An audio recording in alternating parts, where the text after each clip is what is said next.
There we go. I think we should allegedly be live.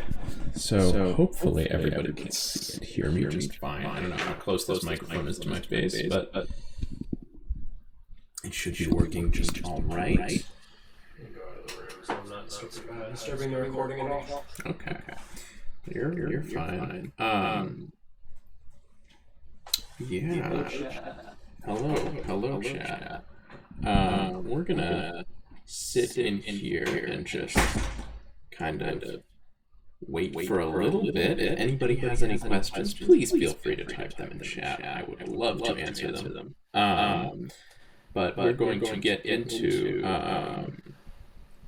a lesson real quick about just kind of general concepts in ecology and paleontology and all the ways that we sort of study ecosystems, because I know a lot of people are interested in Monster Hunter particularly, and I think if you want to learn more about it, probably one of the most effective ways to do that is to do it by first learning some basic concepts about the ways in which we study ecosystems.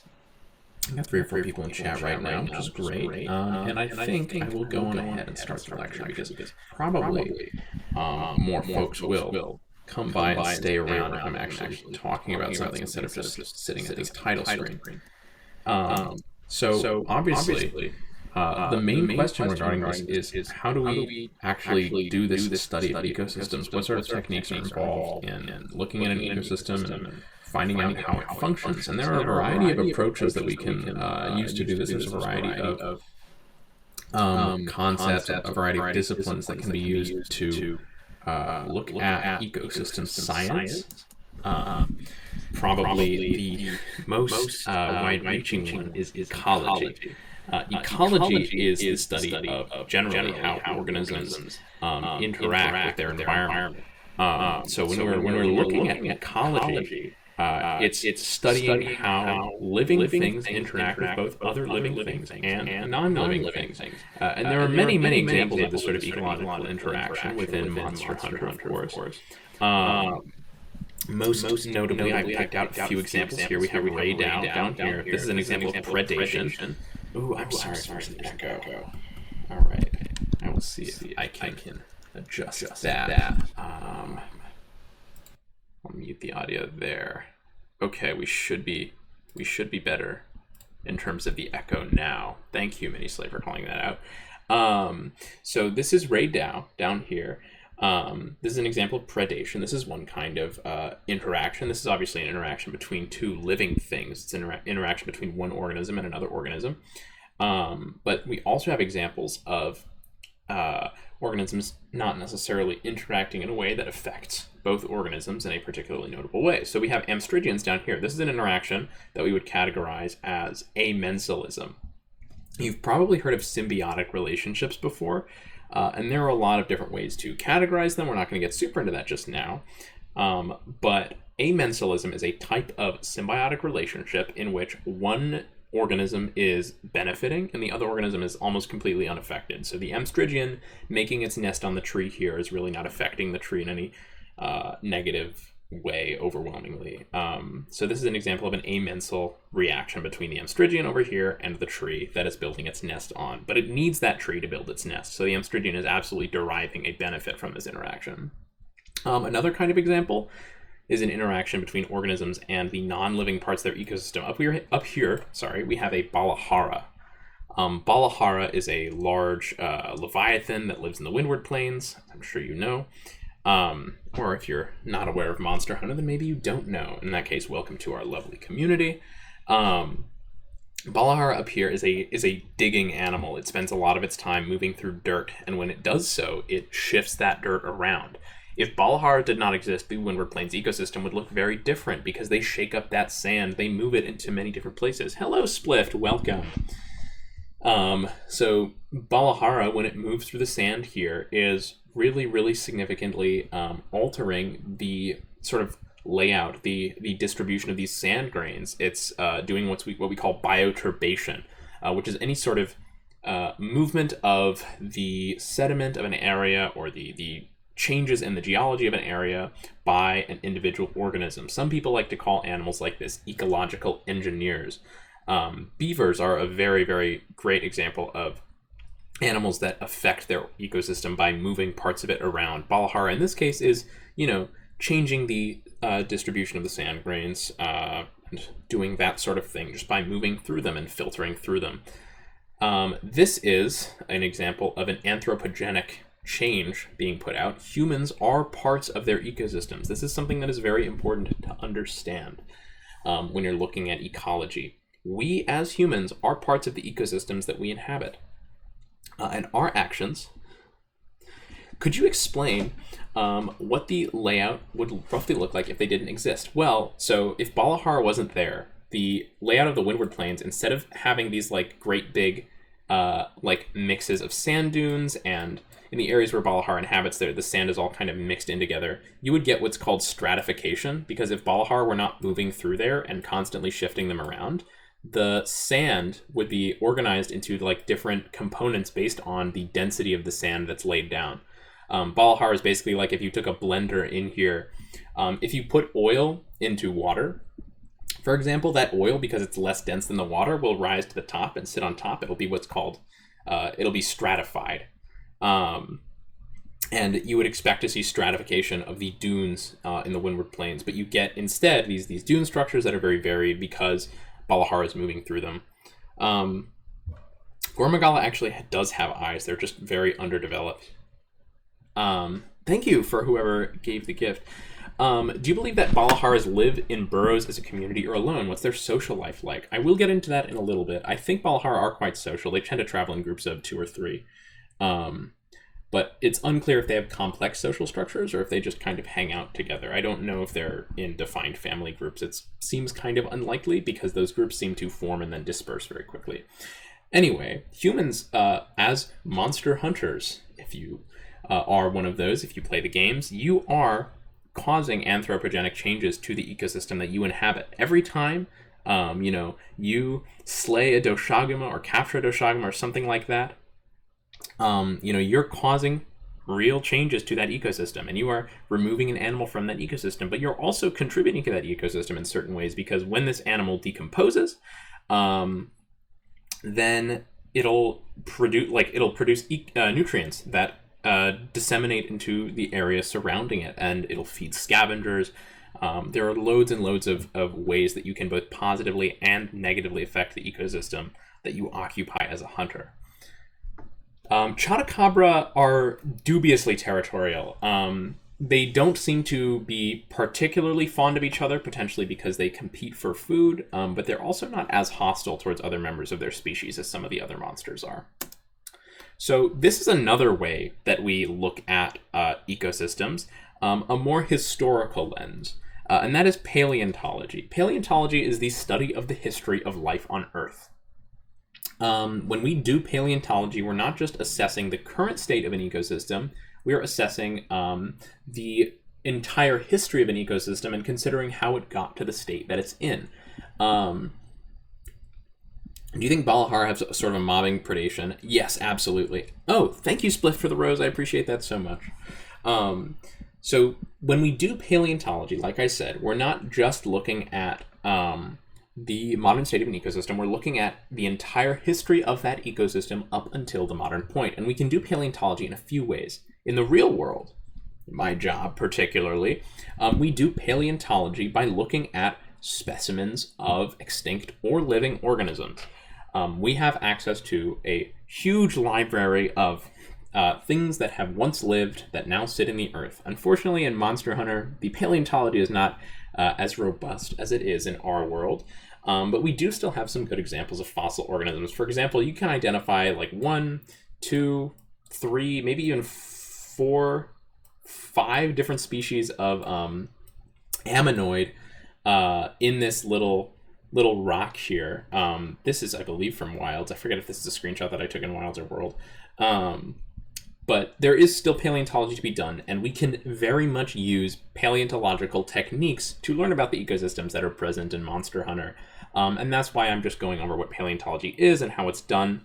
I will get a little bit more in depth with it. In practice, a large part of paleontology has to do with the sorting of organisms into categories based on their understood evolutionary history. So which organisms we think share the most recent common ancestors. That sorting of organisms is called taxonomy.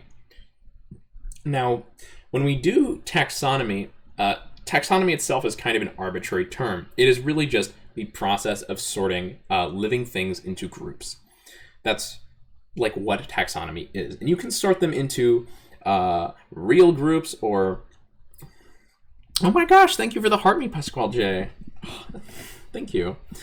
So when we're looking at taxonomy, the particular brand of taxonomy that is used in paleontology and basically every modern ecological field is called phylogeny. This is something that you want to keep in mind. Phylogeny is specifically the sorting of organisms based on their evolutionary history, and this is what I'm really talking about. When we do phylogeny, there are a lot of ways to do it. In the modern day, a lot of phylogeny is done with genetics. We sequence the genomes of organisms, and we, look at how their genomes are different, and generally the ones that are more closely genetically related to their kin are more close to them evolutionarily. We don't have that luxury in the field of paleontology in many cases, or also in the field of researching Monster Hunter, which is why when I do my job, when I'm doing paleontological research, I don't incorporate genetic data sets because the animals that I work on are far too old to have any sort of preserved DNA. And when I'm doing my Monster Hunter videos, I obviously can't use genetic data there either. So there is kind of a layover in terms of the skill set that we use to determine the phylogeny of these organisms based on just certain traits about their bodies. This is an example of a very, very simple, what is called a phylogenetic tree. And this is an arrangement of organisms based on their hypothetical relatedness. I want to go over what these sort of groups are called, as well as what the different parts of the tree is, the anatomy of the tree, if you will. So firstly, let's go over the anatomy of the tree. This is the root. This is the base of the tree. So this is a root, and I will try to write here with my mouse, and hopefully everybody can read that because my handwriting is not great even without a mouse, as you would know if you've seen any of my videos on TikTok or YouTube. But this is the root. This is the base of the phylogenetic tree. And next up here, we have, if this is the root of the tree, what would you call these structures in chat? I want you to guess what you think these would all be called, to the best of your ability, because it's fairly intuitive if we're going with the tree analogy. So the root is down here, and then you have all these things that are coming off of the root. I'll give you a few moments. Yes, there we go. Very correct answer by Minislav in chat. These are called branches. These are the branches of a phylogenetic tree. Great job to everybody who got that right. Very, very proud of you. So these are all branches. And this is a little bit less intuitive. These little meeting points where the phylogenetic tree bends are called nodes. So these are all nodes. Let me write nodes there. Apologies for my bad handwriting again. The thing about certain phylogenetic trees is that oftentimes, but not always, the lengths of these branches represent hard data, but that is not always the case. If we can get a pretty rigorous or robust data set of fossil data and molecular clock data or something else that tells us how long the organisms in the tree have been evolving, then we can use these branch lengths to definitively represent like how long the organisms have gone after they diverged. But in Monster Hunter, we don't really have that luxury. Next phylogenetic term that I want to go over here is what is called the difference between monophyly and paraphyly. So a monophyletic group includes one organism or one species and all of its descendants. I just realized that I also forgot to go over what these ends are called. So the ends of the phylogenetic tree, these are called taxa. So every point on the tree is called a taxon. So these are all taxa together, and then taxon is the singular. So a species, a genus, anything that is going to be at the tip of the tree is called a taxon.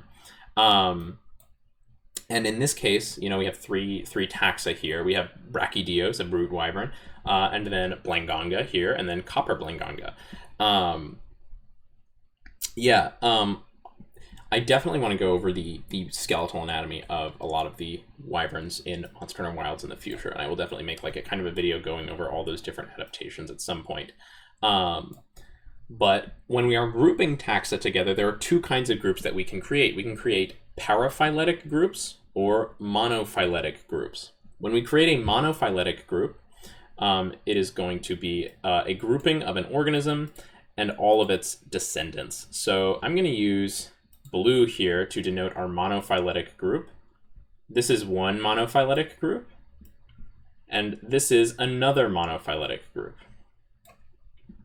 So this group, both of these monophyletic groups, include the organism that gave rise to all of these different creatures, and then all of their descendants. So if there was something hypothetically more closely related to Copper Blanganga than it was to the White Blanganga, then we would absolutely call that a part of this monophyletic group. Now, there are also paraphyletic groups that we can use to sort organisms based on traits just other than their evolutionary history. When we're creating a paraphyletic group, it's going to include just a few select taxa, not necessarily their common ancestors, or not necessarily the descendants of their common ancestors. So we can create a paraphyletic group that only includes Brachydios and White Blanganga. So this group is paraphyletic because Copper Blanganga is more closely related to White Blanganga than White Blanganga is to Brachydios, but Copper Blanganga is still excluded here. How much does a dinosaur egg sell for? It came from a Stegosaurus. Dinosaur fossils tend not to be actually worth a huge amount because they're worth a lot more for research than they are for collection. If you have location data on that, I would suggest donating it to a museum. But if you don't have location data, there's not that much research that can be done on it, unfortunately. I would like to cover Kezo at one point. So the next principle that we're covering here is geology. And I'll be quick here, particularly because there's a lot of intricacies of geology and a lot of it gets into chemistry, and because we're mostly talking about natural history here as opposed to, super going in depth with like active geochemical processes. Oh my gosh, we have so many gifts. Thank you, Joe Evans, for the Tiny Diny. I didn't even, oh my gosh. Yeah, thank you, Joe Evans, for the Tiny Diny. I really appreciate that. I hope you're still here to hear me say that. I definitely try not to go too long without thanking folks. So geology is important here for two reasons. It tells us what sort of ecosystem the organisms that are living in it currently occupy, and it also tells us how the ecosystems have changed over time, what those ecosystems were like in the past. So this is an example of a geochemical cycle. This is the phosphorus cycle, and it shows how nutrients are being moved throughout the ecosystem, and geology is very important here. And I'm not going to go super in depth into the phosphorus cycle right now because that's not incredibly relevant. But also here we have an example of how geology can inform us about the past of ecosystems. So this is not a stromatolite. This is a this is this is a stromatolite. I thought it was a banded iron formation and then I flip-flopped. No, this is a stromatolite. And what a stromatolite is it's a series of, this one in particular is from Australia, I believe. It's about 3.4 billion years old, which is crazy to think. This is almost as old as life itself. And what a stromatolite represents is there are these layers of bacteria that are sitting here. And then as these little microbes and bacteria grow in their layers, dust and sediment starts to settle on top of them. This is underwater. So it's underwater sediments that are settling here. And then those sediments settle down on top of the stromatolite, and then they get covered with another layer of bacteria. And so we have, basically, if you go this way, you have a complex history of bacteria grow here. You can find out about these bacteria at the bottom. Then sediments get deposited on top of them, and now we can have information about these sediments that now gets sealed in by another layer of bacteria that we can learn about, and then another layer of sediments, and so on and so on. So this is a really, really interesting and cool example of how geology can tell us about the history of ecosystems. How does geology affect active ecosystems? Let's get into this now with this helpful image of the Windward Plains. Organisms do not just subsist on nutrients from each other. It's not so simple as you may have been taught as, the lion eats the zebra and the zebra eats the tree, and the tree takes nutrients from the lion when the lion dies. It is a little bit more complex than that, of course. The plants here are not just pulling nutrients from the organisms that die around them and nutrients from their soil. They're also taking up nutrients from the water. Now, how do nutrients get into this water? Water erodes rock as it travels, and as it erodes that rock, it's picking up those nutrients. So perhaps as this stream moves down a hillside, it's taking up nutrients that are involved in the chemical composition of these rocks here. So the chemistry of those rocks up on the hills of the Windward Plains would very much dictate what sort of nutrients are available in high quantities in this environment. Those inform us of what are called our limiting factors. A nutrient that is not particularly available is going to be a limiting factor for the growth of organisms in this ecosystem. So for example, if there's very little iron that's being deposited here, organisms need iron to grow. If there's not iron that's being brought in, then iron is our limiting factor. The amount of iron is pretty directly determining how organisms can grow.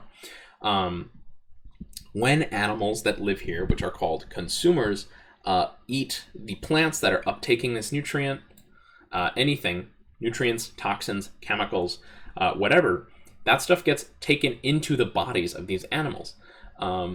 So if you are an animal that's coming by and you're eating this plant, and that plant has absorbed nutrients and toxins and elements from the water around it, it's going into your body, and it'll go up the food chain just like that. What is an ecosystem?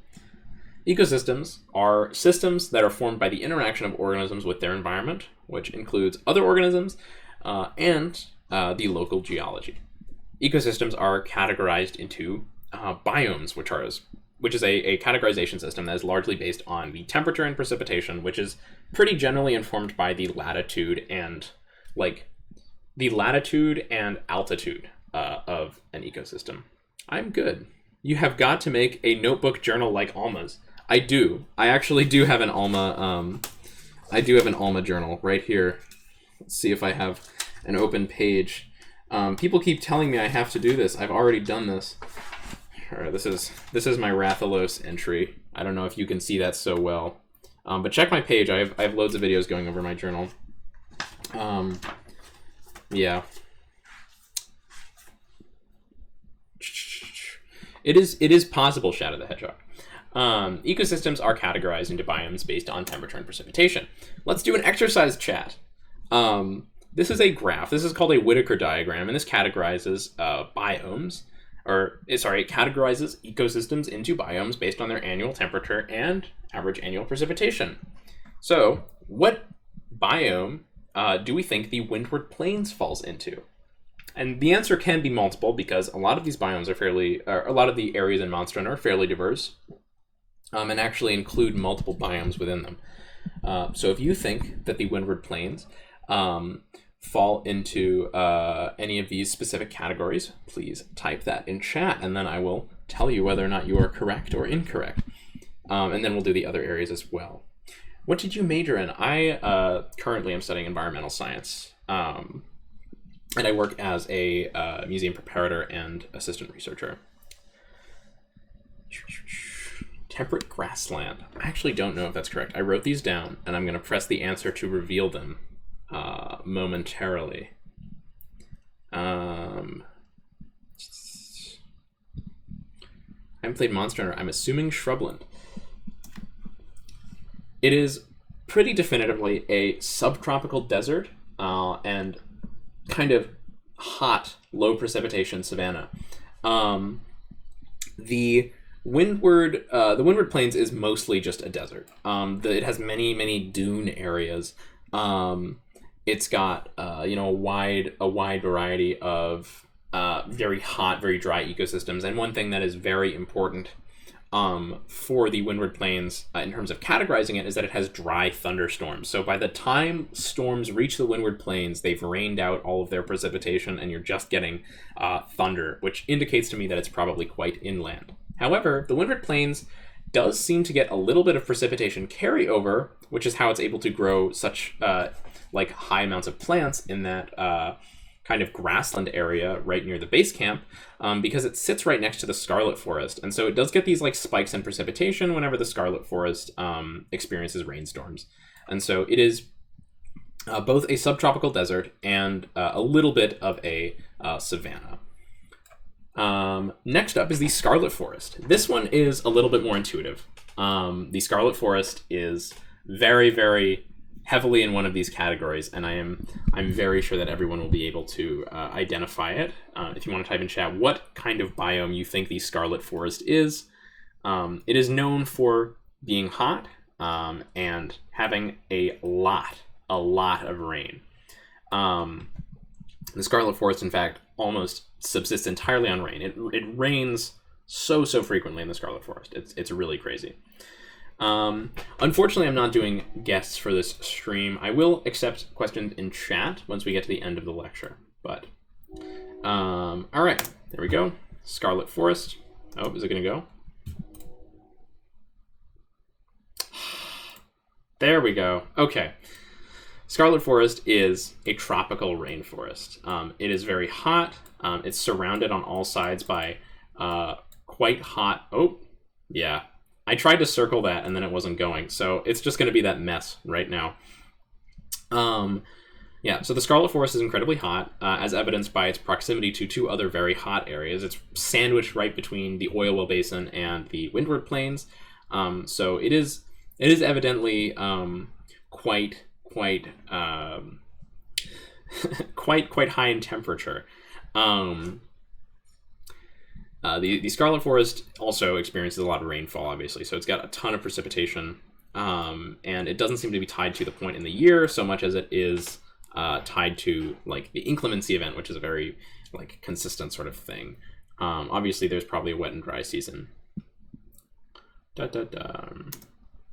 So next up is the Oil Well Basin. The Oil Well Basin is tricky, and I really couldn't come up with a definitive answer to this because most of our time spent in the Oil Well Basin is spent in the depths of the canyons and the subterranean areas. And so reconstructing the ecosystem surrounding it is kind of difficult. Personally, I'm going to label it specifically as one of these, and I'm not really going to have anyone guess unless they really want to. But the Oil Well Basin is tentatively positioned here as a cold desert because there's nothing to trap the heat that is being produced there, and so it seems like it will have inconsistent heat year-round, but really it's kind of anywhere in this sort of range because we have very limited information on the ecosystem above the Oil Well Basin. And so I'm not really definitively set. I will do more research on the Oil Well Basin when I get to the video, and I'll probably have a more definitive categorization there. But, yeah. And then next, we have the Ice Shard Cliffs, which is very, very easily a tundra. It is cold. We have almost no precipitation, but there is a little bit, so it kind of tends to creep up towards this boreal forest. But there's obviously no plant growth there because... it's just too cold. So there's that. It is very much possible to get more specific than these examples when we're talking about categorizing ecosystems. You can even break ecosystems down into little tiny subcategories. This patch of grass right here could be considered its own ecosystem. And we would have, very particular terms to describe that. This kind of dry land area could also be broken down into its own ecosystem. There's a lot of subdivision that can take place here, and we can get very precise. Once I get into certain areas of the Windward Plains and covering them in future lectures and videos, I will certainly use more precise language that more accurately describes the state and nature of all these places, but for now I'm just trying to familiarize everybody with these sort of basic ecological, biological, and geological terms in order to help everybody have an easier time learning about this stuff in the future. So what makes up an ecosystem? There are a variety of components, but the two main ones that we like to distinguish are abiotic and biotic factors. Abiotic factors are the non-living parts of an ecosystem. So anything from the sun to moving water, the chemistry of the sediment, the physical layout of the land, the geology, the geography, all that sort of things, all those sort of things, they can all shape the kinds of life that can emerge. Now, specifically when we're talking about abiotic factors in an ecosystem, we're usually looking at the sort of chemistry of the water. Hello, Dr. House Chan. Welcome, welcome. Which dinosaur could pull off my hat? None of them. I've interacted with many dinosaurs in my time. None of them have managed to take it off my head.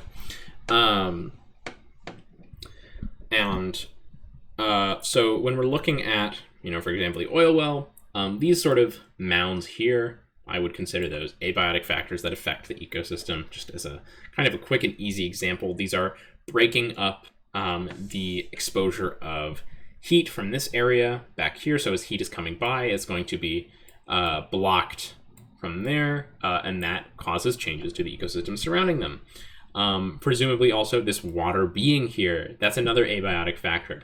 And that allows organisms to exist surrounding it because animals need to drink water in Monster Hunter and in real life. Are there any missing species in Monster Hunter ecological niches not being filled? Yes, and I will get into that eventually. So yeah, there's loads and loads of different non-living factors that can affect an ecosystem. Now let's get into the biotic factors. These are the opposite of abiotic factors, the living components to an ecosystem, the things that really make it run and tick. So the first of these, and not even debatably, probably the most important, are the primary producers. There are actually two really notable kinds of primary producers in Monster Hunter Wilds. There, just like there are, well, in real life, pretty much all primary production is done by photosynthesis, but it's a much smaller percent in Monster Hunter. Generally, primary producers are the organisms that turn carbon dioxide in the air into usable organic material and oxygen. Without primary producers, ecosystems would basically all collapse. Primary production in real life and Monster is most often photosynthetic. Plants and other organisms that absorb sunlight to create energy are photosynthesizers. So sunlight is coming in, sunlight's coming in, and then these mosses and these little water plants and these vines, they're all trapping that energy, producing oxygen. They're producing oxygen into the air, and then an animal can come by and breathe that oxygen. And then that animal is happy because it has plants to eat and oxygen to breathe. And there's another very important kind of primary production, which is especially important when we're talking about Monster Hunter. And this is something that often gets glossed over until much higher level ecology classes, I've found. But I really want to kind of early launch it here because it's going to be a heck of a time trying to explain how a lot of these Monster Hunter ecosystems work without teaching you all what chemosynthesis is. There are a variety of non-photosynthetic ways to produce heat. I say chemosynthesis. There's also methanogenesis.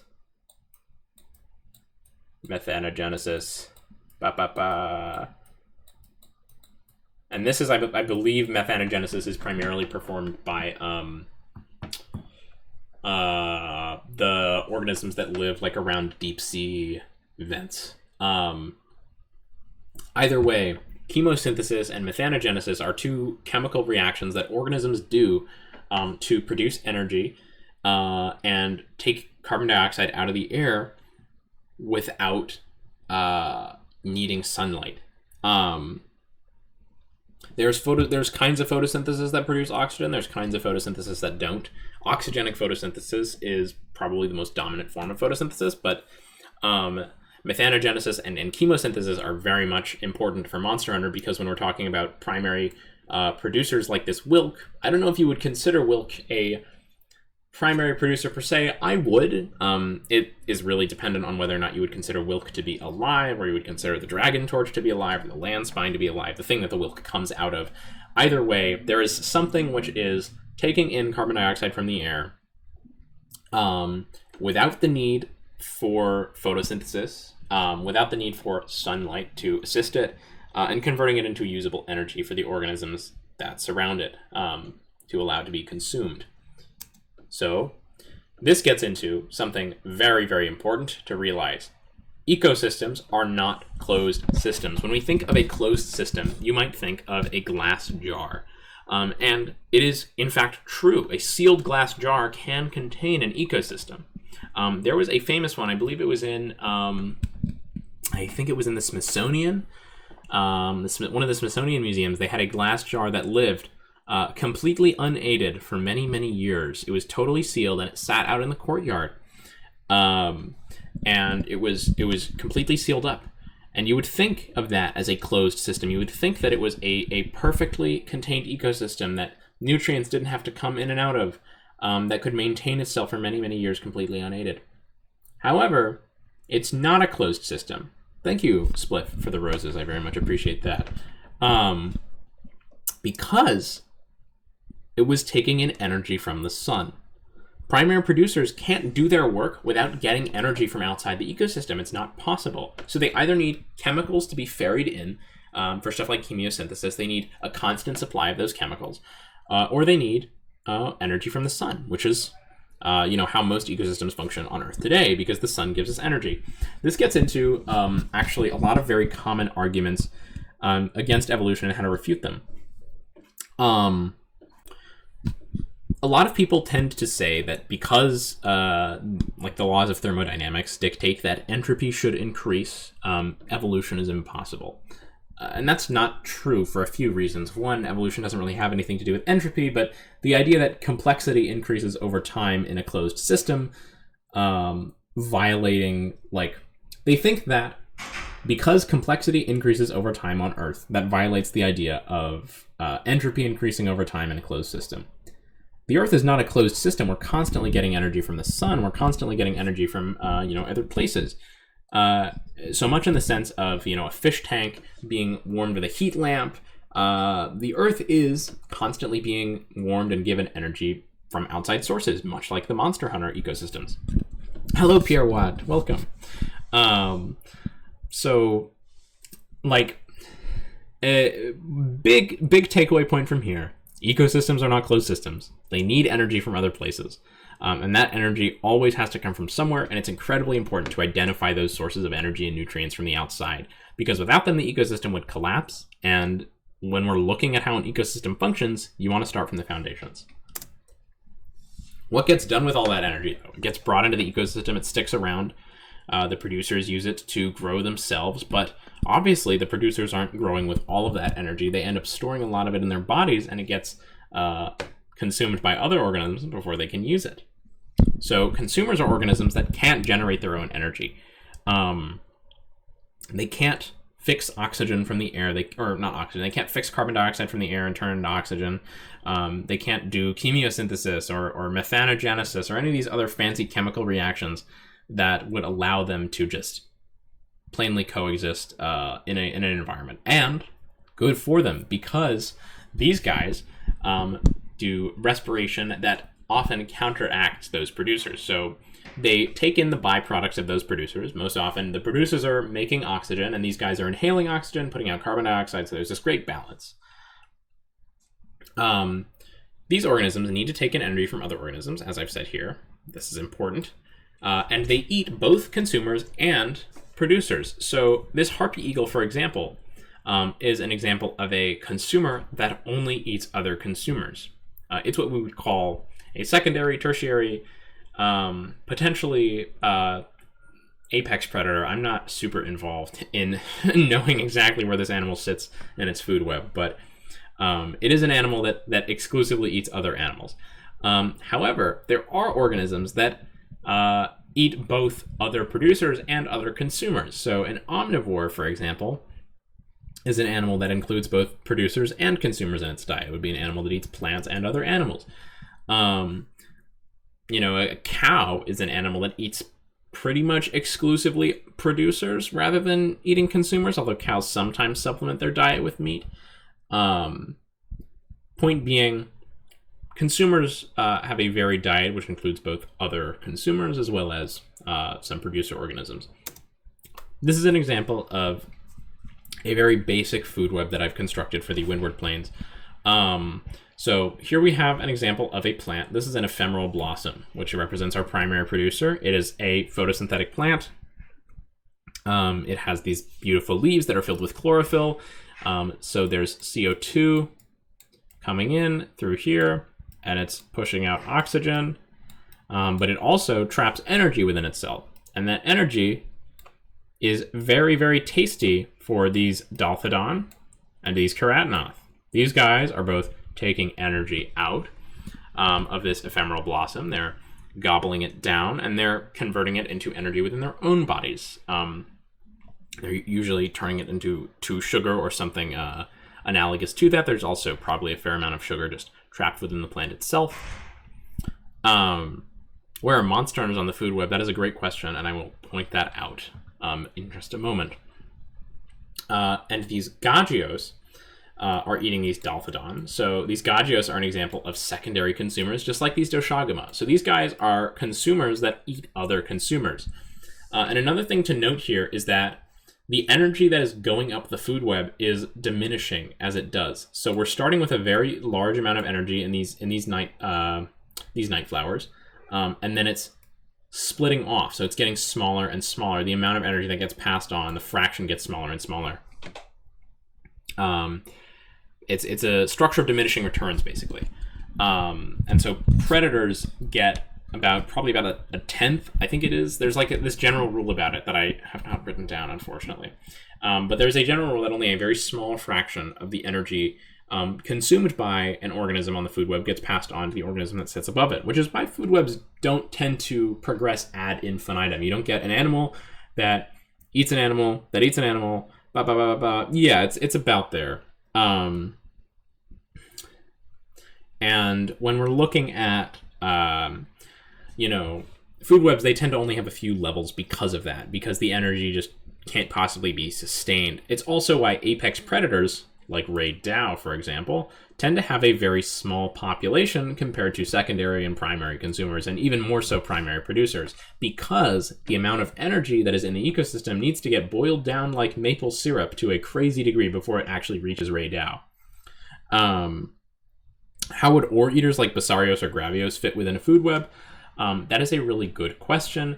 I believe, technically, they would be sitting somewhere between primary consumers and primary producers, because they are taking in inorganic material from their ecosystem to generate energy and creating energy within their own bodies.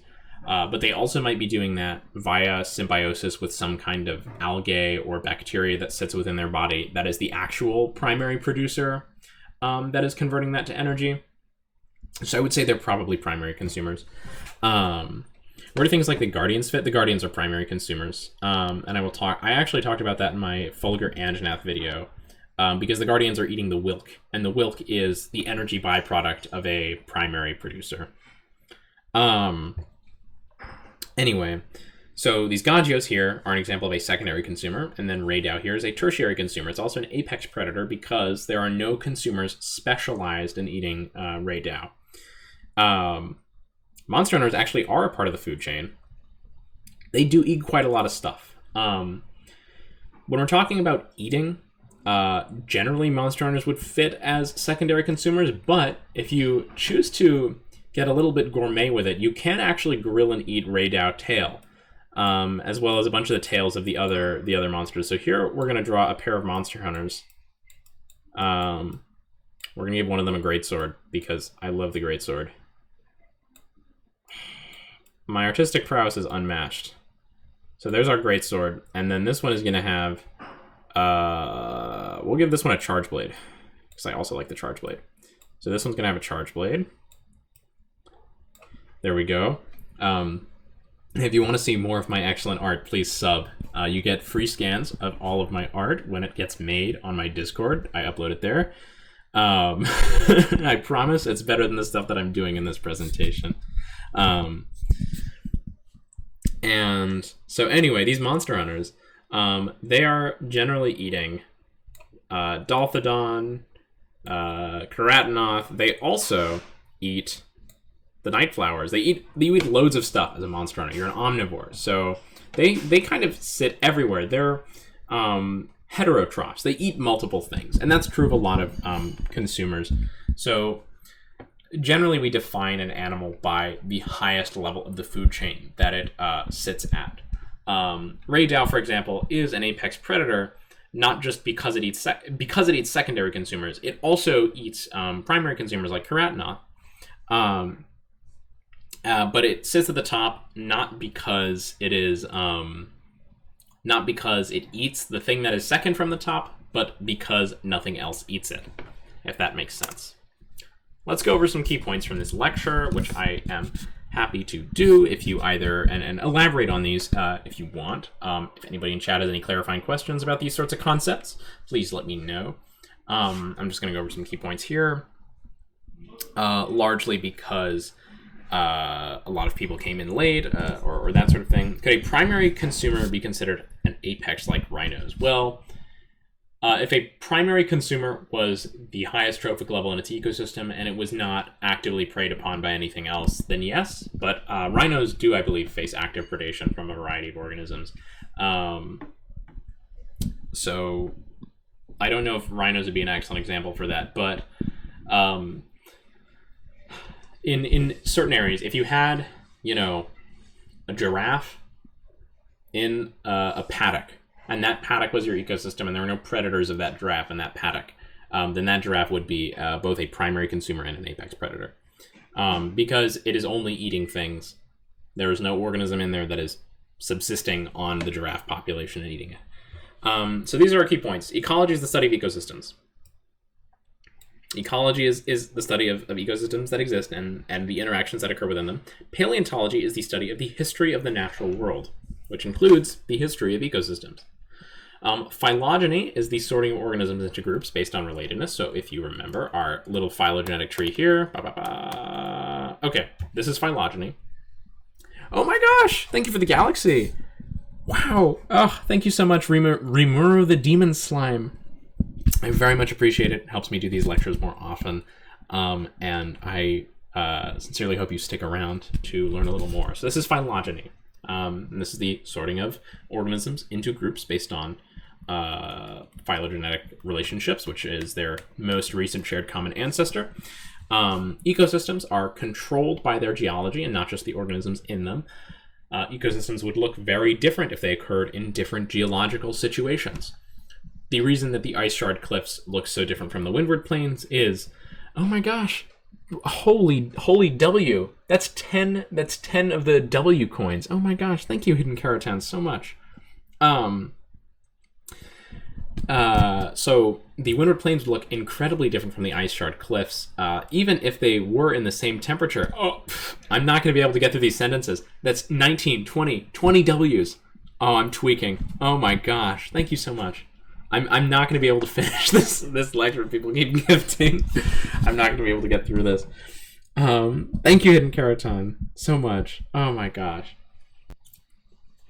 And so the ice shard cliffs would look incredibly different than the windward plains, even if they existed at the same latitude and the same climate, just because the geology of the ecosystem is different, because different organisms can coexist on cliffs compared to an open area like the plains. Ecosystems can be sorted into biomes. You can do this with a variety of techniques, a variety of precisions. We sorted them today based on their precipitation and temperature, but I will get more specific into how we sort those ecosystems in the future, and get a little bit more in depth with the kinds of categorizations that we can do, because we very, very much only scratched the surface, and I also only covered terrestrial, like T-Rex, oh my gosh, terrestrial ecosystems in this lecture. We really didn't get into the underwater ones, which is something that I will absolutely do, especially considering that two very, very interesting and cool leviathans are coming to wilds relatively soon, Lagiacrus and Mizutsune, that I'm going to cover exceptionally soon. Mizutsune comes out in about 5 days. I got a lot of papers to read for work, but after I get off of work, then we're gonna lock in on Mizutsune. I'm gonna be streaming my research process for it, which is gonna be me slaying a bunch of Mizutsune with my subs. So if you are a subscriber, make sure you can DM me on Discord or on here. Let me know when you're available, because I will try to make it so that stream occurs at a time when everyone is available to do it. Hi, Sebastian Solis. Anyway, energy needs to be introduced to ecosystems from outside, fixed by producers, and then it moves up the food web through trophic levels. I forgot to mention that these categories are called trophic levels. So apex predator is a trophic level, primary consumer, secondary consumer, primary producer. These are all trophic levels. And they're called trophic levels in association with the terms for some of these groups. So an apex predator is an example of a heterotroph.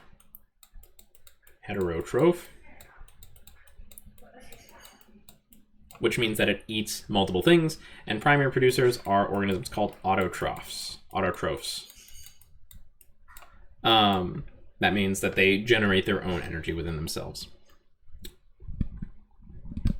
I do have a Discord. I have a sub-only Discord for folks who want to access my art. I just upload it on there.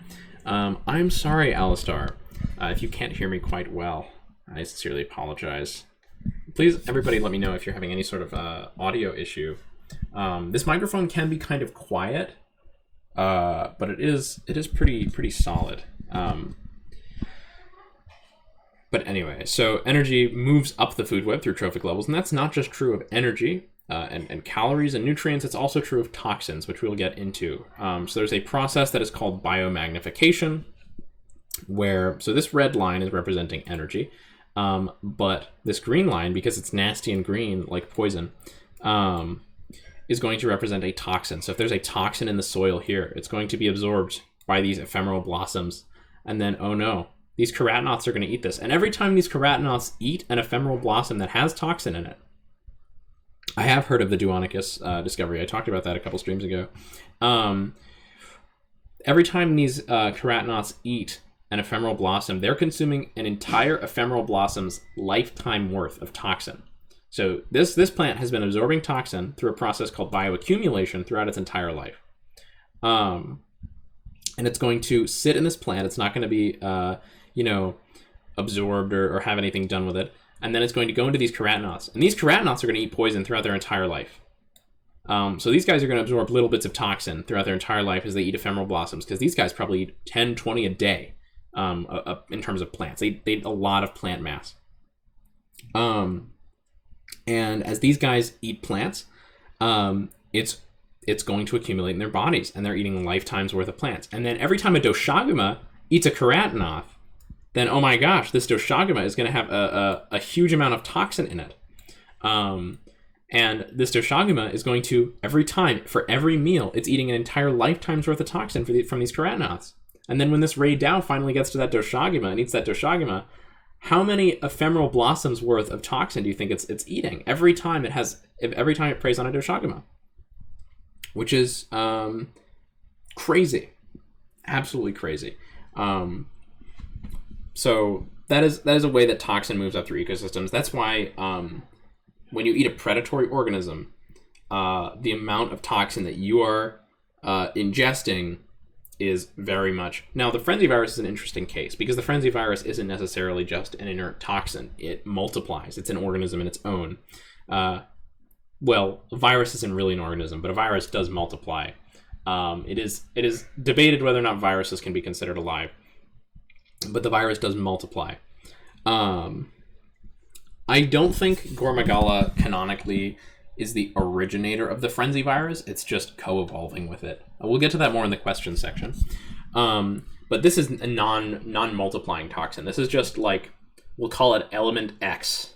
If there is one atom of element X in every ephemeral blossom, and a keratinoth eats 200 ephemeral blossoms throughout its entire life, now there are 200 atoms of element X within this keratinoth. Doshaguma has to eat another 200 ceratinoths to survive throughout its entire life. This is a very small number, by the way, but now there are like 40,000 atoms of element X within this Doshaguma, and then this Rei Dao is eating a Doshaguma every 3 days, which, you know, if there's a toxin introduced in an ecosystem, anything that eats this Doshaguma is going to get a huge amount of that toxin, and therefore Rei Dao will be in kind of a bad situation if that toxin is being propagated, which is why humans are in kind of a bad situation with the amount of mercury that is in fish.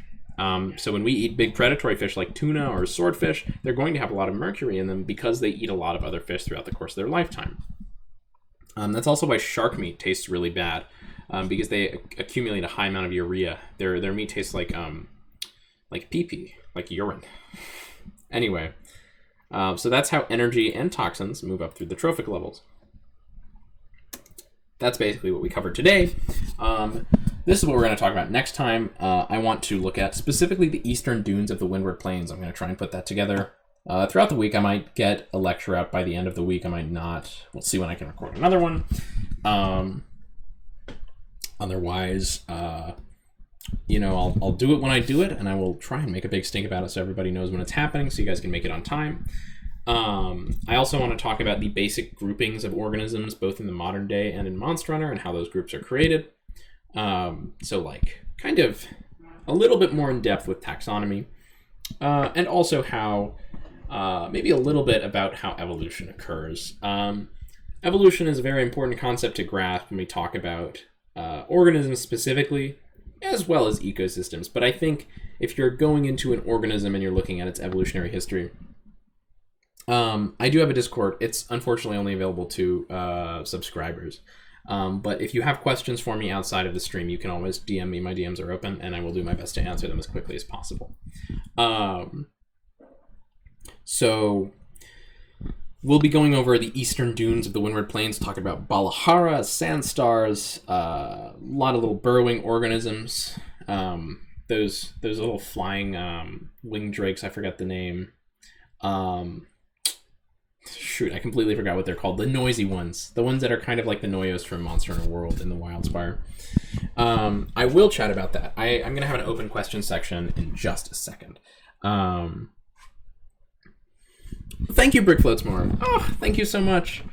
Yes, Bonos. That's exactly what I was thinking of. And then I'll chat maybe a little bit about Rei Dao, but I don't know if I want to get super into Rei Dao in that episode, because that's kind of the entire Windward Plains ecosystem in terms of what Rei Dao sits over. So yeah, that is this little lecture here. Thanks everybody for coming by. If you made it on time, or if you didn't, I very much appreciate your attention and your support.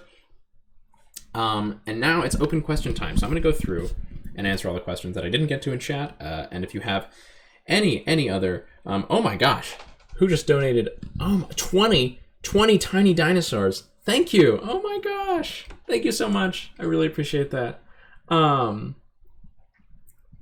Yeah. So Ethan Jones said, can you talk briefly about oxygen delivery in relation to size? I can. It really depends on what group of organisms you're looking at, because there are a variety of oxygen delivery systems for terrestrial organisms. In general, terrestrial organisms are not that limited by oxygen density, or the amount. Partial pressure of oxygen is usually how it's measured in the atmosphere for like terrestrial organisms. For example, when you're thinking about like the giant bugs of the Carboniferous period, they got big not necessarily because there was a particularly large or high concentration of oxygen in the atmosphere compared to the modern day, which there was, but that's not necessarily the leading cause. It seems more likely that that was caused by a lack of terrestrial organisms filling those secondary, tertiary consumer niches. Thank you. You have a good day too, Sebastian Solis. So stuff like Arthropleura was only really able to get big because it wasn't competing with tetrapods, which are just much more efficient. And they generally outcompeted those bugs. They ate them. And so bugs got smaller in terms of a defense mechanism. If you're looking at how big dinosaurs got, that actually has to do a lot with the structure of their respiratory systems. So dinosaurs were able to get so large because their respiratory systems, much like those of modern birds, which are dinosaurs, are so incredibly efficient. And when we're looking at that sort of organism, as well as another reason we know why it didn't have so much to do with oxygen is because Mesozoic oxygen levels. The Mesozoic is the geological era when dinosaurs were dominating the Earth, which they kind of still are, but in a different way. The oxygen levels of the Mesozoic are actually quite similar to what they were today. Brick Floatsmore says, are there any missing species not filling ecological roles in Monster Hunter? Absolutely. There are spots in Monster Hunter where there are like these little gaps in the ecosystem that are possibly populated by like recently extinct species. It is possible that you could identify that sort of situation for the Ice Shard Cliffs. It is a little iffy, but Jindahad seems to be an animal with a very small population size, and does not seem to be particularly predatory towards a lot of the other organisms there. Now, it is considered an apex predator of the Ice Shard Cliffs, indicating that it is definitely, at the very least, a secondary consumer. However, my personal running theory is that Jindahad is more of a scavenger because it just seems to be very well equipped for scavenging. It's got a very large body size. It can cover vast distances, and it can move in very unconventional ways. So it can access corpses and organisms that are frozen in the ice, and then it can melt that ice with its like control over temperature, and then it can eat those organisms before anything else can really get access to them. So that's my personal theory for how Jindahad sits, and I think there's definitely room within the Ice Shard Cliffs for a predatory organism that kind of rules over the cliffs in a similar way to that Jindahad does, with a more, like, I guess, direct way of interacting with the organisms there. Ormagala is a recent introduction, and it seems to be refilling that niche, but I also would not be surprised if there is a recently extinct giant predator that existed in the Ice Shard Cliffs a short period of time ago. How long do you think that Mizutsune and Legiacris will affect the Scarlet Forest, says Splift? That's a very good question. It is an introduction of two large predatory organisms, particularly Leviathans. Legiacris will definitely put the hurt on Uthduna in terms of territory. Legiacris is a massive underwater predator that does a majority of its hunting underwater, and it seems to stick towards primarily open oceans.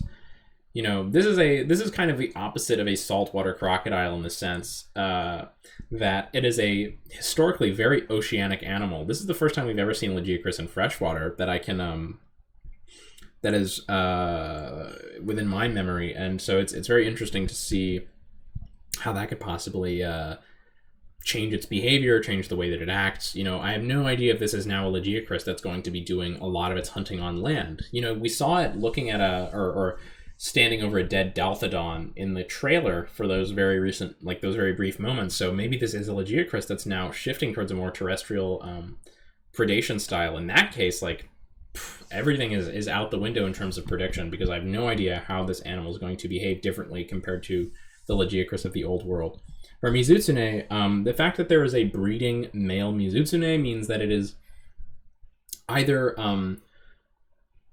accompanied by a group of female Mizutsune that are kind of just hiding out. Female Mizutsune are relatively low in population and are kind of like skittish and tend to be isolated from human civilization within the world of Monster Hunter, which is why you don't ever see them, you don't ever hunt them. The males are the ones that are really an issue. This is, I think, true for all of the members of the Fated Four. We don't get male Gameths, and we don't get female Astalos Mizutsune or glavinus. But male Mizutsune in particular are very, very rowdy. They're like elephants in must, and they tend to get really, really close to human settlements and just become very aggressive and cause a lot of issues. So definitely if there's a male Mizutsune, it could either be accompanied by a group of female Mizutsune that it's potentially trying to impress with that behavior, or it could be a migratory vagrant. A vagrant is an animal that is trying to migrate somewhere and then gets shifted off course. So, for example, the painted bunting is a bird that migrates from somewhere in the south. I forget exactly where. But it migrates, I believe, to South America over the winter. But there are some painted buntings that have a kind of reversed magnetic compass, and so instead of migrating south in their breeding season, they migrate north, and so they spend their winter, not their breeding season, their winter. They spend their winter up in the cold north of like the northeastern U.S. And so it could be a situation like that with the Mizutsune that we're seeing, where there's some ecological change that causes them to migrate wrong, and that's why we're only seeing male Mizutsune show up in the Scarlet Forest. Can you tell me fun facts about Utah raptors? My favorite fun fact about Utah raptor is that it has a very bizarre teeth in its jaw, or at least the layout of teeth in its jaw is quite weird. It has these sort of recurved teeth that stick forward, that are almost like parallel with the jugal, as its teeth get closer and closer to the front of its mouth. They kind of start to angle forward, which is really interesting to see. You don't ever really see that in dromaeosaurs. It seems unique to Utahraptor, and it is very similar to what we would see in animals like Machikosaurus, like the Noasaurids. Could Brachydios exist? It's a really good question. Theoretically, Brachydios is actually not that implausible. It is definitely one of the most plausible explanations I've seen for an animal that can make explosions. It seems to house on its body a mold that undergoes some kind of rapid exothermic reaction that generates a large amount of heat and gas and then goes pop. And that seems to be how that mold reproduces and spreads its spores, which is a thing that occurs. Plants, I believe there are some plants that do kind of produce little explosions to spread their spores or seeds. And so with Brachydios, it seems to coexist with that mold by rubbing the mold all over its body and then using it as a weapon, which is something that also does exist. This is a kind of a combination of those spore-spreading molds, or spore-spreading plants and fungi that kind of pop to put their spores out, and then they're made a little bit more scary and intimidating, and then they're combined with another animal, which is called the boxer crab. And boxer crabs are a kind of crab that survive mainly by picking up sea anemones, holding them in their pinchers, and touching them to things that they feel threatened by. So if you try to pick up a boxer crab, it's not going to pinch you, because it's going to be holding a pair of tiny little sea anemones, and it's going to sting you with those sea anemones, which is very similar to what Brachydios does with the mold. And so it seems to be a case of coevolution between those two species. And in that sense, I think it is quite plausible. Which monster from Monster Hunter do you think in real life could fit our ecosystem best? That is a really good question. It depends on which ecosystem you're talking about. But I certainly think that a lot of the monsters from Monster Hunter are quite plausible in terms of their bodies. I mean, Doshaguma is really, really huge. That's one thing.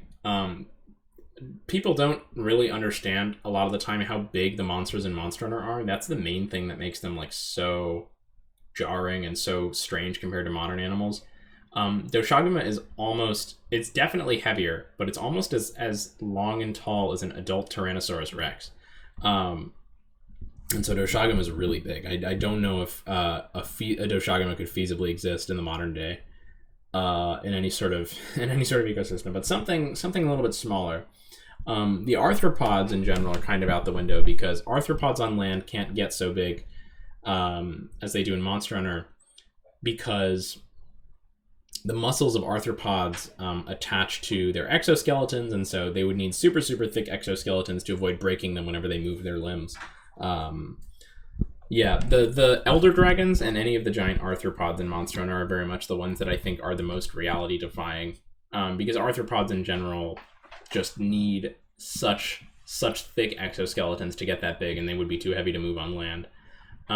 Aquatic arthropods can get quite large because they're not so constrained by weight.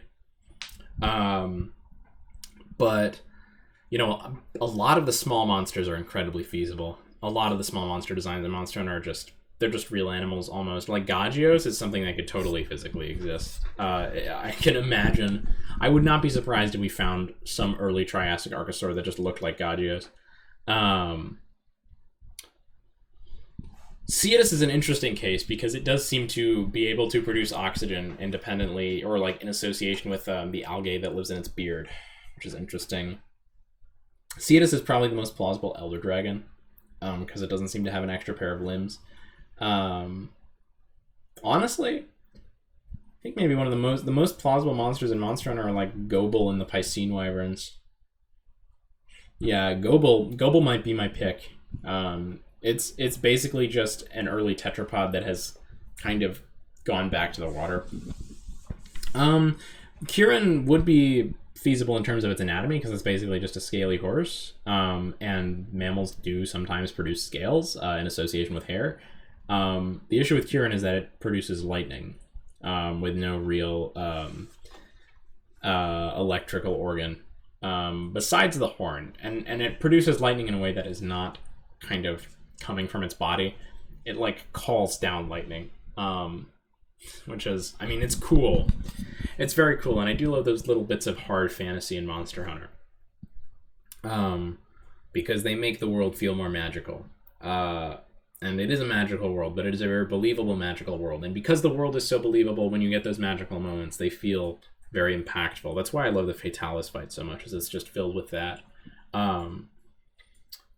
You don't often get fights in Monster Hunter where, similarly to Fatalis, you have an animal that is so supernatural, affecting the environment around it in such a natural way. Like Safi Jiva, when it does that big blast, it doesn't really affect the environment that much. But every time Fatalis does this big cone of fire, parts of the castle like fall apart. It's great. Why does Ray Dow sound like a whistle when it attacks? That's a great question. That actually is covered on this slide right here. So the tail of Ray Dow is covered in, as well as its wings, are covered in fulgurite, which is a material that kind of forms when lightning strikes sand in the universe of Monster Hunter. And this does occur. Sand does turn to like a glass-like substance when it gets hit by lightning. I don't know if it's actually called fulgurite in real life. I don't think it is. But fulgurite forms in Monster Hunter when lightning hits sand, and Ray Dow is an animal that generates copious amounts of electricity throughout its entire body. And so when it rolls around in the sand, when it rubs sand on its body, the fulgurite attaches to its scales, which are apparently specially designed to hold an electric charge in order to conduct, to like attach that fulgurite to it if you look at the item descriptions. So it attaches to the osteoderms, which are the kind of scale on Ray Dow's tail. And when fulgurite hits itself, when two pieces of fulgurite hit together, they make like a chiming sound. And you might think that this is limited to like kind of incidental wind chime noises, but when those two things vibrate together very quickly, you could get a sound very, very similar to something like the club-winged manakin, which is a kind of bird that produces these like very high-pitched whining sounds, like a whistle, almost exactly like that, not by whistling with their voice, but by striking their feathers together, and their feathers are thickened and they're hard, and so you would get something almost identical. Ray Dow might be just shaking its scales very rapidly, which would make sense if they're being subjected to large amounts of electricity, and that could be producing the whistle that Ray Dow makes when it shoots its lightning. If you were to have a unique monster based on a real-life animal not in the series, what would it be? That is a really good question. I think we are sorely missing out on pretty much every monster that is a like dinosaur monster is inspired by tyrannosaurids if it's inspired by theropods. I think we are really sorely missing out on a Acrocanthosaurus or Carcharodontosaurine inspired ice brute wyvern. I want a big two-legged brute wyvern, perhaps with a sail running along its back that can shoot out ice beams or something of the sort. I always also think the idea of having a monster with two elements is cool. I would love it if it was maybe a water element monster for most of the fight, and then when it got enraged, it could freeze itself. I don't know, I think that would be cool. We definitely need a Hadrosaur. Why does Devil Joe eat its own tail? I assume that's what you're asking about with the Pickle Rex. It is rumored to. I don't think it's actually been observed eating its own tail in any of the mainline games. It's kind of like a rumor within the community. But in lore, Devil Joe eats its own tail because it has such a high metabolism that it needs to eat constantly. And this is actually a documented behavior in loads of living reptiles. I have a leopard gecko, or I had a leopard gecko. She didn't die. She's fine. I just had to rehome her. But I had a leopard gecko, and leopard geckos, when they drop their tails, will oftentimes return if that tail hasn't been eaten and eat the tail themselves, because that is free nutrients. If your defense mechanism was to take a steak out of your freezer and throw it on the ground, and that steak was still in the packaging and very edible, you would come back and you would eat that steak. Because that is free nutrients that you just removed from your body, that you expended to use that defense mechanism, or that were, taken from you, that you can very easily recuperate into your body by eating them.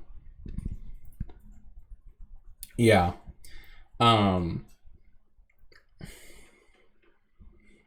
If you have a unique monster, I already covered that one. Yeah. No, I think there's some really, really cool stuff in Monster Hunter.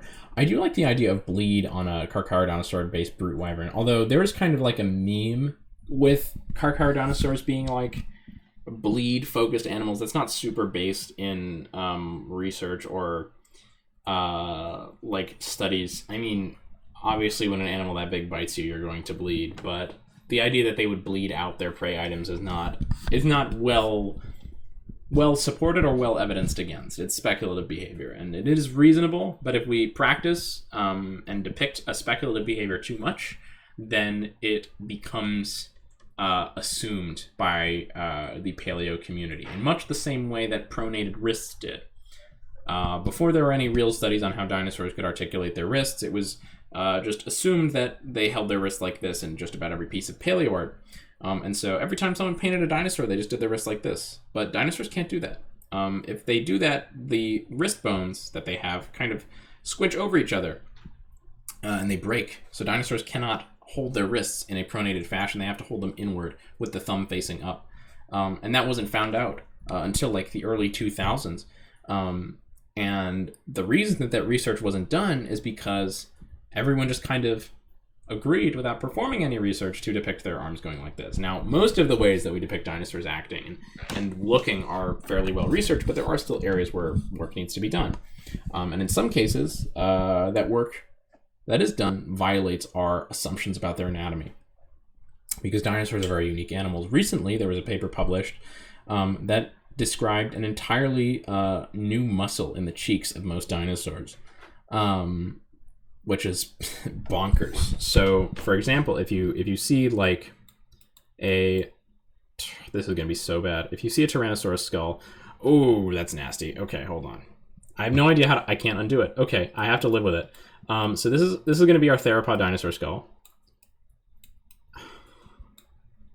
Okay. This is so bad. Okay. I'm a paleo artist. I have to do better than this. So this is our theropod dinosaur skull.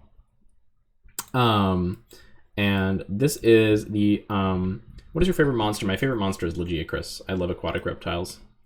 So this is our theropod dinosaur skull. And the muscle that was described recently is something that is not present in living birds or crocodiles. But it is present in some lizards and some other groups of reptiles. And so it was assumed, because the closest living relatives of dinosaurs didn't have it, that they didn't either. And the muscle, I believe, is called... I don't know the name of it off the top of my head. It is... I think it's maybe the sternopterygoides. I don't know. Yeah. I'm losing it. But it goes from the bottom of this process up until like some point in the jaw. And the thing that is very significant about this is I do love Shigaru Magala. That was one of my favorite fights in 4U. I haven't fought it in Rise because I haven't played Rise. The one thing that's significant about this is that this muscle sits outside of the jawbone. So it's sitting outside of this bone here. And so a lot of the time in paleo art, you'll see dinosaurs depicted with this like little flap of skin inside their mouth. And that was just assumed to be the case for a long time because that's what we see in a lot of living reptiles like alligators and crocodiles and birds. But that seems to not be the case. It seems to be more like lizards where they have kind of an actual lip that goes around there that includes the muscle. And so that would be covered in scales and skin. It wouldn't really like seem that different from the rest of the mouth. So yeah, there's that. Maybe, is it the sternotaricoides? I cannot remember what that muscle is called. I've only had a week to internalize the name. Forgive me. Yeah, no, Shigaru Magala is a great fight. Nargacuga is super cool. It's a very interesting example of potentially convergent evolution, potentially something else. I don't really know where it sits in the family tree, but it seems to be largely feathered. But it also has those like really bizarre external ears like Tigrex and like Barioth. What's one dinosaur you don't want to exist?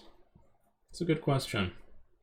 If I could hit a button and bring back every dinosaur except for one, I think the dinosaur that we would learn the least about from bringing it back would be Psittacosaurus because it's already so well researched. I also really don't like Psittacosaurus that much. I think it's not a very good looking animal. It's kind of ugly. It's a little ceratopsian from East Asia and southern Russia, and it kind of looks like this. This is my artistic interpretation of Psittacosaurus. And it's super well researched. It's one of the most well researched dinosaurs ever because we have a wealth of very well preserved specimens from it. It has these amazing feathers on its tail as well. Seeing how Rathalos is the apex of the skies, which flying wyvern do you think best challenges him? Probably Astalos. Astalos put up a good fight against Rathalos. Ray Dow seems to be largely quite low flying. It doesn't really seem to spend a lot of time at high altitudes, as evidenced by those like kind of narrow, unslotted wings, as opposed to Rathalos' like big, like slotted wings, and it has a very reduced alula. Rathalos is very much seems to be adapted for like soaring behavior, and I would imagine that a Rathalos can put a lot of time in the air to cross an ocean or something of the sort. What's your favorite weapon? Greatsword. I don't know why it took so long to answer that. I'm like a diehard Greatsword main. I was debating whether or not I should like acknowledge my other like weapons that I play, but I have like probably 70 to 90% of my hunts on Greatsword across all the games. Yeah, I mean I like Charge Blade. I like Gunlance. I like a little bit of Hunting Horn. I like a little bit of Dual Blades. I like a little bit of Sword and Shield, a little bit of Switch Axe. But the Greatsword is number one perpetually for me. Great bow. Bow is great. Yeah, the Greatsword in Wilds has a crazy offset attack. The Greatsword is amazing. I really like it in Wilds because it's, I think, the only weapon that has both an offset and like a guard. So you can do offsets and power clashes, which is great if you're running the Doshaguma set.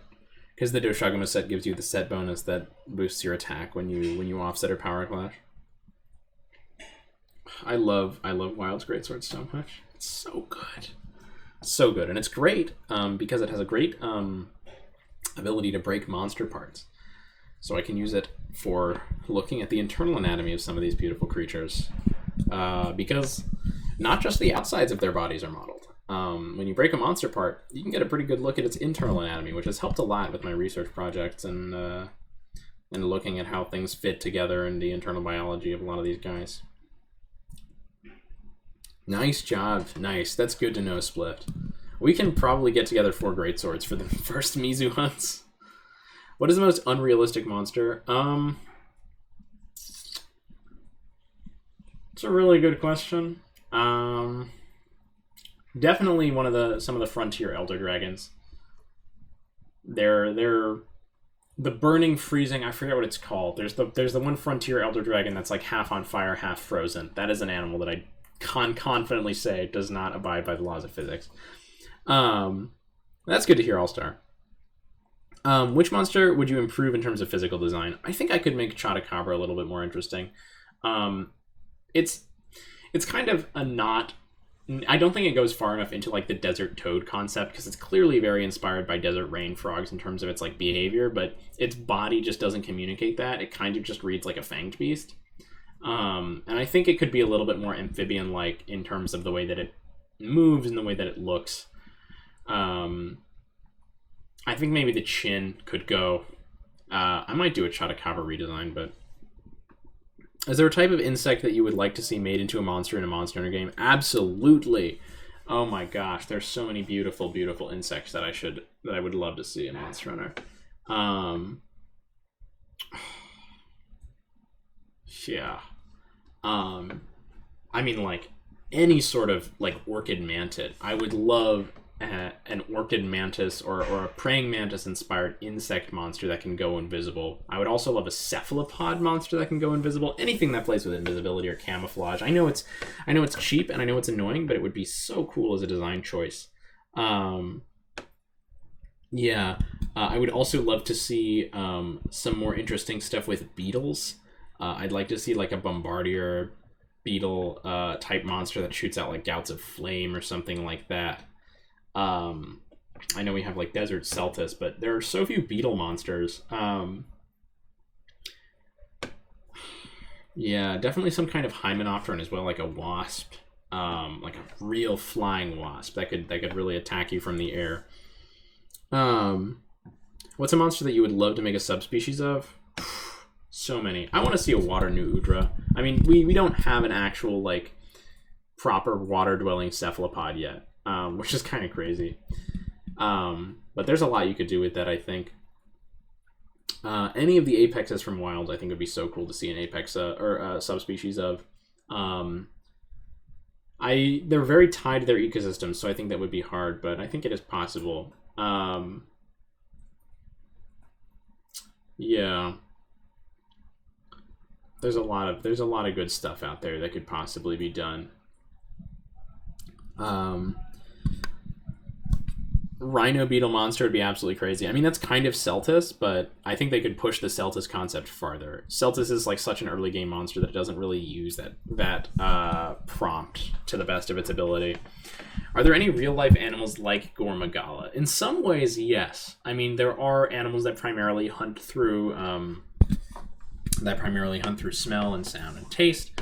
Obviously, like bats, velvet worms, any sort of like troglodyte organism, like cave-dwelling organisms that spend a majority of their time in complete darkness don't really have a point for eyes.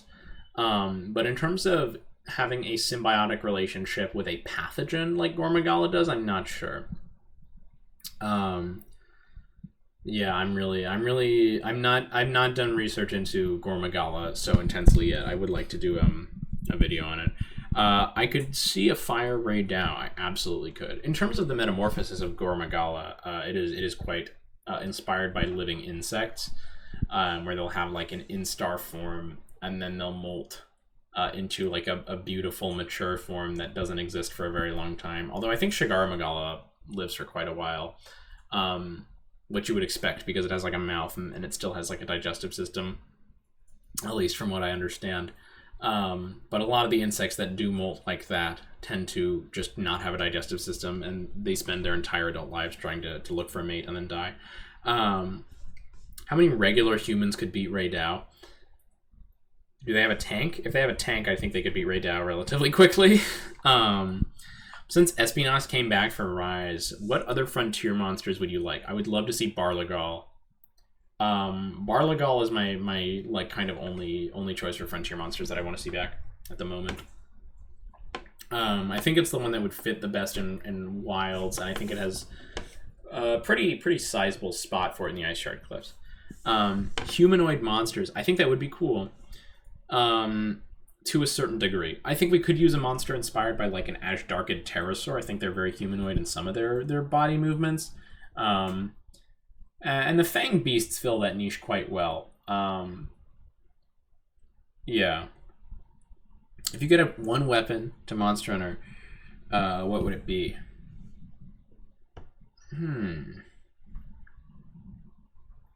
That is a very good question. That is a very good question. What kind of weapon would I add? Something with a grappling hook. Something that very much incorporates like a grappling hook that you can use to stick onto a monster. Gauntlets would be cool. Yeah. I would also like the Gugar's back. That'd be cool. Which monsters from every game you played was your wall for each title? Inactivity detected in your live. Oh my gosh, I have to complete the verification. Hold on. Go to Live Studio. Alright, I have to drag the puzzle piece. There we go. There we go. Okay. Sorry. In Try, it was probably like the first Legiocrist quest. I did not get far in Try. I need to go back and replay Try. Played it on the Wii with motion controls, so it was incredibly difficult. Yeah, I need to go back and replay Try. I will finish Try. For 4U, my wall in low rank, probably Monoblos in 4U. I carded on Monoblos a few times, but I got back in the saddle and got through it. I really love Monoblos though. It's incredibly. I'm incredibly fond of Monoblos. For high rank, probably the hardest fight that I had in high rank was I actually had quite a bit of difficulty with Zinogre and Celtis Queen. I mean, I didn't really get walled to such a high extent in 4U. In World, Diablos gave me quite a hard time. Yeah, Diablos in World. I really did not know what weapon I wanted to play at the time, so I basically threw every weapon I had against Diablos until I really understood what I wanted to do with it. So Diablos was my wall in base World, and then in Iceborne, I kind of got through Iceborne quite quickly. The monster that I really had a hard time with in Iceborne was Raging Brachydios, but that came out like way after I finished the game anyway. But yeah, Raging Brachydios was still fun. Within the main story of Iceborne, probably the monster I had the hardest time with was Barioth, even though I only fought it once. I beat it on the first try, but it took me about 48 minutes. Zinogre can kind of exist. It is very much an example of coevolution, which Monster Hunter loves to do. It has those bugs that exist in its fur that fly out and shock you. It's certainly more plausible because what Zinogre's Fulgur bugs are doing is they're flying onto you and then discharging electricity into you, which is relatively easy to explain biologically. So yeah, Zinogre, other than the fact that it's gigantic, could maybe exist. Yeah, Barioth was a hard time in Iceborne. It was like a huge difficulty spike, and even though I finished it, I like felt that so hard. Which Monster Hunter game do you think is the best, and which one has the most variety? Honestly, I gotta say Wilds is my favorite out of all the Monster Hunter games that I've played. Particularly because of the roster variety. I might double back on that when I finish Try, because I really did love Try in terms of its aesthetic and like the feel of the game, but I just could not handle it on Wii motion controls. So I'm gonna play Try on my own controller on my PC and see if I can enjoy it a little bit better there.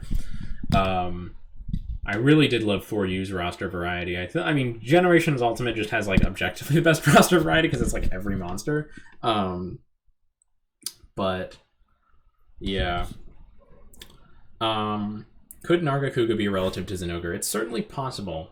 I've seen a lot of people speculate on the potential relationship between fanged wyverns and flying wyverns.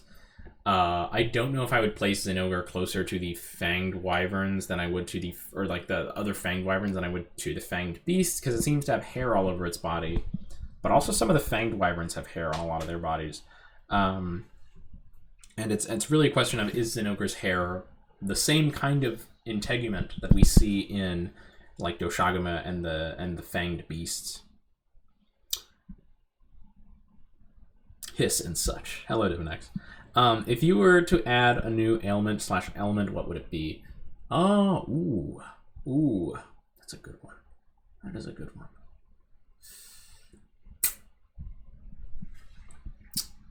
On the monster's end, I definitely think there is a potential for some kind of like primer and detonator system. So like a monster that hits you with a status and then hits you with another attack. If you have that status, that attack has a different property. I think that would be cool. I love Great Jagras. Great Jagras is amazing. Yeah. Well, it's kind of Blast. Blast just goes off after a time period. But like what I'm imagining is you get slimed. Let's say that the status is called Slime. You get slimed. And then if a monster hits a hunter with slime and a hunter without slime, they'll have different reactions to that attack. Maybe if the monster hits the hunter with slime, they just take extra damage. Maybe they get stuck. Maybe they get stuck and they can't get up or something. Yeah, like Teostra. Kultaroth is cool.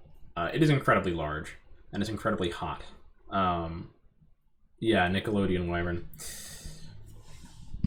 The one thing that I think Kultaroth is a little bit implausible with in terms of its anatomy is just its size and its weight. Animals they occupy much more volume than they have surface area, and so it becomes harder and harder to disperse heat, especially for Kultaroth because, it's basically trapping all the heat right next to its skin because of that giant golden cloak that it has. But yeah, I don't think Kultaroth is impossible per se. I don't think it's out of the question for Kultaroth. It's definitely not the most bizarre animal anatomically. It's just a question of the scale. Your name is goated. Thank you. I love Dryptosaurus. It's one of my favorite species. I've actually seen Dryptosaurus in person multiple times. I'm quite close to the Dryptosaurus holotype geographically, so I can often go see it in person. Pop down and say hello. It's not a super complete specimen, but the claws are there. And those are some very cool claws. Kezu is weird. It's an example of like a cave animal kind of losing a lot of the things that make it recognizable. Like an Olm has almost no facial features, much like Kezu. Because animals in caves don't need to see, they don't maybe even need to smell that much. Kezu seems to operate almost entirely by smell and vibration. It's really cool though. I think Kezu's awesome. It's a very bizarre design. Yes, I actually have played Path of Titans. I played occasionally with my partner. I mostly play the Isle. That's my dinosaur survival game of choice. Yeah, Kezu's incredibly bizarre. I hope they bring back Kezu in the 6th generation. Young Schwannosaurus is very awesome. I do love. How is Jindahad coming along in the book? It is certainly coming along. I have been focusing quite a bit on making sure that the neck anatomy is correct because it is very hard to get good screenshots of Jindahad's neck. But I have been doing a lot of research, just like on paper, into its potential ecology and its relation to the other Leviathans. So Jindahad, I'm chugging along on it. Is there a type of Monster Hunter game that you would like to be made that's not like the main game, e.g. Monster Hunter Stories? Yeah. Yes. I have 2 selections for that. One of them is like a Monster Hunter like park builder game or like a nature preserve type game similar to Prehistoric Kingdom that I think you could really lean into like the ecology side of things, or like a zoo manager, because I think that'd be cool. And the other one is I think that you could have a tag team fighting game. I'm a huge fan of tag fighters, and I don't ever talk about this on this account because it doesn't seem to be particularly interesting to my audience. But I love tag fighting games. I love like Skullgirls. Dragon Ball Fighters is probably my main one. Guilty Gear Strive I think is now a tag fighter, but I also just really like Guilty Gear Strive. But I would love to see a tag-style fighting game where your team is a hunter wearing the monster's armor, and with that monster's weapon, and then the monster, and you can like tag out and play as the monster for like a limited amount of time by using your meter, and then you have to tag back in and play as the hunter. What is an Elder Dragon you would add to Wilds? Honestly, I would love to see Nergigante appear at the very end of the Wilds DLC to make it feel very powerful. I would say the same for Safi'jiiva, but Safi'jiiva is already quite challenging, so I don't think it's that out of the question. Like, Safi'jiiva, I think, has a fight that at least somewhat accurately represents its strength. Nergigante gets talked up in the lore so much, and it's such a cool design, but the fights of Nergigante in the game are really, really easy. It's like almost a complete pushover. And so I want to see them do like a really hard Nergigante fight in Wilds. The same thing is true of Valhazak.